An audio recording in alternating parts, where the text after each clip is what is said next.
मुर्दाबाद मुर्दाबाद मुर्दाबाद मुर्दाबाद। हरियाणा सरकार हो बर्बाद हो बर्बाद हो बर्बाद। तानाशाही नहीं चलेगी नहीं चलेगी नहीं चलेगी नहीं चलेगी नहीं चलेगी। गुंडागर्दी नहीं चलेगी नहीं चलेगी नहीं चलेगी। जो हिटलर की चाल चलेगा वो कुत्ते की मौत मरेगा। धन्यवाद साथियों। जहाँ भी हमारे ऑफिस है, सब ऑफिस है हमारे, वहाँ पर जो महिलाएं काम करती हैं उनके लिए क्रैच बनाने की व्यवस्था की जाए, अलग से शौचालय की काम के 1 घंटे कम किए जाए, वर्किंग आवर्स कम किए जाए। 1 घंटा उन्हें सुबह रिलैक्सेशन मिले, 1 घंटा शाम को, यानी कि 10 बजे से और 4 बजे तक उनसे ड्यूटी ली जाए, क्योंकि उनकी शारीरिक संरचनाएं अलग है और ग्रहणी होती है। सर क्या कहना चाहेंगे आज के प्रदर्शन को लेकर के? आज का प्रदर्शन बिजली मंत्री से जो वादे हुए थे एचपीसी वर्कर यूनियन के, बिजली मंत्री ने वो वादे पूरे नहीं किए। उन्हें की हमारी यूनियन ने उस कड़ी में सब यूनिट से लेकर सर्कल यूनिट तक, फिर चीफ से आगे स्टेट लेवल तक के प्रदर्शन है। उसी कड़ी में आज सर्कल का प्रदर्शन है। सर्कल के माध्यम से, एमएससी के माध्यम से मुख्यमंत्री को ज्ञापन देंगे जो हमारे साथ वादा खिलाफी हुई है और जो हमारी मांगे पूरी नहीं है, उसके विरोध में आज ये प्रदर्शन। क्या कुछ मांगे हैं आपकी? हमारी काफ़ी मांगे हैं, जिसमें कच्चों को पक्का, पुरानी पेंशन लागू करी जाए और जो जोखिम भत्ता है हर कर्मचारी को, बिजली के कर्मचारी को जोखिम भत्ता मिले और जो लेडीज कर्मचारी है हमारी उनको ड्यूटी में 1 घंटा सुबह 1 घंटा शाम को उनको रिलैक्सेशन मिले और एक क्रच का प्रबंध किया जाए।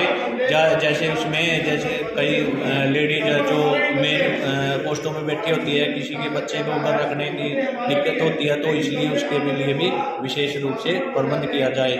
और जैसे जोखिम भत्ता होगा ये बता दी, और काफ़ी मांगे और है जो डिटेल में रखते हैं। जी, आपका परिचय? विशाल बनवाला, सर्कल सेक्रेटरी एचपी। आपका क्या कहना है? जैसा कि कहा गया है कि सरकार ने आपके साथ, यानी कि जो आपका प्रदर्शन है, जो आप लोगों से वादे किए गए थे और वादा खिलाफी कहीं ना कहीं आपका कहना है कि की गई है, क्या कुछ कहना चाहेंगे इसको लेकर के? आज पूरे हरियाणा में हमारी राज्य कमेटी के फैसले अनुसार बिजली मंत्री की जो वादा खिलाफी है, बिजली मंत्री के सिरसा निवास पर हमने महापड़ाव डाला हुआ था। उस दौरान बिजली मंत्री से हमारी बातचीत हुई थी। कुछ मांगों को लेकर बिजली मंत्री ने ये कहा था कि ये मेरे हाथ में है, मैं इनको कर सकता हूँ, ये मांगे आप मैं पूरी करता हूँ। लेकिन उन मांगों में से एक भी मांग बिजली मंत्री ने पूरी नहीं की है। किन किन मांगों पर सहमति बनी थी? हाँ, उन मांगों में एक तो दिवाली गिफ्ट की राशि में बढ़ोतरी की मांग थी, कच्चे कर्मचारियों और उनके आश्रितों को मेडिकल सुविधा देने की बात थी, रिटायर होने पर कच्चे कर्मचारियों को सम्मानजनक एक राशि का भुगतान करने की बात थी, सभी कच्चे पक्के कर्मचारियों को वर्दी देने की बातचीत हुई थी, महिलाओं के लिए ऑफिसों में क्रैच और अलग शौचालय की व्यवस्था की बात थी, पावर हाउस और फील्ड में काम करने वाले हर एक शिफ्ट में कम से कम 2 साथी जरूर हो, ये बातचीत पर सहमति हुई थी। और सभी कर्मचारियों को टीएनपी देने की बातचीत हुई थी और सर्कल लेवल पर ट्रेनिंग दी जाएगी सभी कर्मचारियों को, ऐसे ही हमारी मांगों पर सहमति हुई थी। लेकिन बड़े खेद का विषय है कि आज तक एक भी मांग लागू नहीं हो पाई। उसी के लिए हमने जो अपने प्रदर्शन शुरू किए हुए हैं, जो पहले सब यूनिट स्तर पर था, फिर यूनिट स्तर पर, आज ये सर्कल स्तर पर प्रदर्शन है। आज कार्यकारी अधीक्षक अभियंता एससी के माध्यम से जो है बिजली मंत्री के नाम ज्ञापन दिए जाएंगे। यदि इसके बावजूद भी हमारी मांगों को लागू नहीं किया जाता है तो यूनियन बड़ा प्रदर्शन करने को मजबूर होगी। इसकी समस्त जिम्मेवारी हरियाणा सरकार की और निगम मैनेजमेंट की। राजेंद्र राणा, सर्कल सचिव। जैसा कि अभी आपने कहा कि हमारी मांगों पर पहले सहमति जताई गई, फिर सरकार ने वादा खिलाफी कर दी और अब जो है प्रदर्शन कर आप लोग ज्ञापन सौंपने वाले हैं। और इसी के चलते एक सवाल मैं आपसे करूंगी कि आप अभी कहा कि सरकार ने वादा खिलाफी की है, पहले सहमति जताती है, क्या कारण है सरकार ऐसा आपके साथ बर्ताव कर रही है? हमें तो ऐसा लगता है जैसे कि बिजली मंत्री के खिलाफ जो सिरसा में हमने महापड़ाव डाला था, उससे कहीं न कहीं बिजली मंत्री की साख उसका जो लोकसभा क्षेत्र है और विधानसभा क्षेत्र है सिरसा में, उसमें खराब हो रही थी। उससे बचने के लिए या दुश्मन जिलों के यूनियन को टालने के लिए उसने ऐसी बातचीत करी कि भाई किसी तरीके से ये अपना महापड़ाव खत्म कर दे और बाद में बातचीत देख लेंगे। लेकिन सरकार ने जो है ना बिल्कुल भी किसी बातचीत को लागू नहीं किया गया, उसके खिलाफ विरोध प्रदर्शन हमारा जारी रहेगा।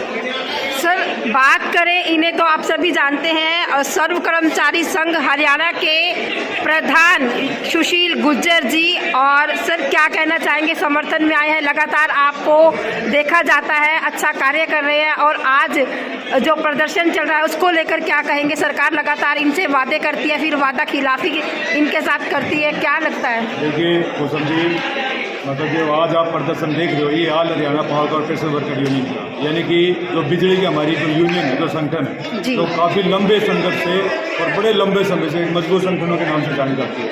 तो आज आप ये देखिए ना कि ये जो संगठन यहाँ बैठे हैं, क्यों बैठे हैं? मतलब इन्होंने बड़े ज़बरदस्त तरीके से बिजली मंत्री के दरवाजे के ऊपर प्रदर्शन किया और लगातार वहाँ धरना दिया। उससे घबरा कर बिजली मंत्री ये कहने लगे कि भाई आप आ जाओ और हम बैठ के बातचीत करते हैं। बैठ के बातचीत भी करी, सीनियर नेताओं को बुलाया भी गया। जब उनको लगा कि भाई ये कहीं ना कहीं इन चीज़ों को हम लोग कर सकते हैं, उन्होंने उनके ऊपर मानी भी कि भाई हम ये चीज़ें कहीं ना कहीं इसको लागू करेंगे। लेकिन बिजली मंत्री ने जो मेरे ख्याल से जब सरकार से बातचीत करी तो इतना ब्योत नहीं है बिजली मंत्री का कि वो सरकार के सामने डट के खड़े होना काम करे, क्योंकि सरकार की पॉलिसी है, सरकार बीजेपी की सरकार है, इसकी खुद की एक पॉलिसी है कि निजीकरण की, प्राइवेटाइजेशन करना। टोटली जो जिस तरीके की इनकी जो मांग और पॉलिसी है उसको लेकर ये सरकार है। कोई की भी मंत्री, कोई भी एमएलए, कोई भी विधायक, किसी का इतना ब्योत नहीं है। लेकिन दूसरी बात, अब ये बिजली मंत्री खुद फंस गया। उस टाइम तो ये कह रहे थे कि सरकार को कि भाई मैं खुद अपने आप एक बड़ी बातचीत करूंगा और आपकी मांगों करवाऊंगा। लेकिन ये संगठन तो वो संगठन है कि भाई एक बार जिसको पकड़ ले उसको छोड़ने का नाम नहीं लेता, क्योंकि 100 कंसेप्शन की रीढ़ की हड्डी इसको माना जाता है। तो इसलिए आज यहाँ पहुँचे हैं सारे और ये प्रदर्शन करें, और मेरे ख्याल से तब तक ये प्रदर्शन चलता रहेगा अलग अलग कड़ी में, जब तक बिजली मंत्री अपनी बात को मानते, जो उन्होंने लागू करने का जो काम किया था, मनवाने का जो बात कर रहा था, जब तक वो लागू नहीं होगी तब तक इस तरीके का काम चलता ही रहेगा।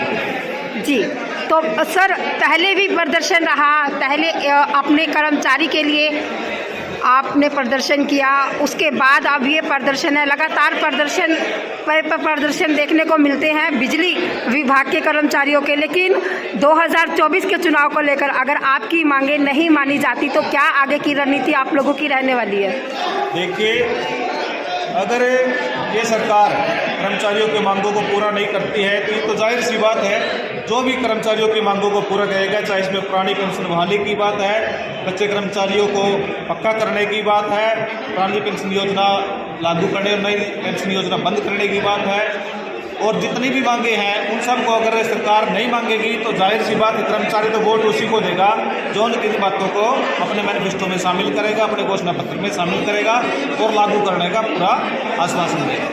जी।